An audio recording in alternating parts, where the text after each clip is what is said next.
During his visit today in Lordstown, Democratic presidential candidate Beto O'Rourke promised nothing. He spent most of the time listening to people vent their frustrations over losing a job, having to move, or both. O'Rourke left with a good idea of the frustrations that many people have around Youngstown.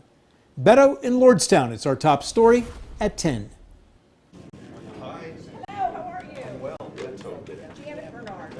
The first stop for Democratic presidential candidate Beto O'Rourke was Lordstown High School for a meeting with people associated with unions, including a former GM Lordstown worker now working in Fort Wayne, who remembers the steel mills as a young boy. It's like a bad nightmare that's reoccurring because over the past few decades, industry is leaving this area, the jobs are leaving, and there's really nothing much left here. Tiffany Davis teaches in Lordstown. Her GM working husband now works in Bowling Green, Kentucky, and comes home every weekend. We've sold our home, and in 2 weeks, I'm moving into my mother-in-law's attic so that we can make ends meet. Gary Steinbeck of the United Steelworkers Union had a suggestion. But I tell you, whoever's going to be this next president, they better do something about labor reform.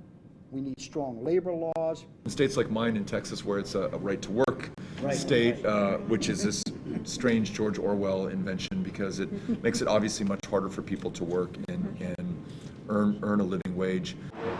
Usually 4-hour shift, maybe 8 if they want to.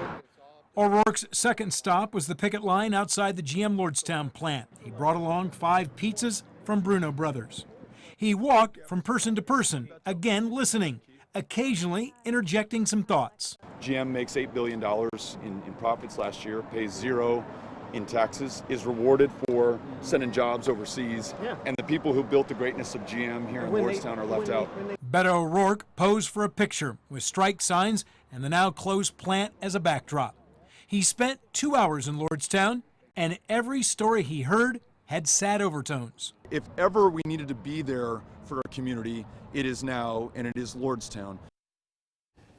During his meeting with the union people, Jose Arroyo of the United Steelworkers Union told Beto O'Rourke to forget about the minimum wage and get back to collective bargaining. That, Arroyo said, was the best way to help the middle class.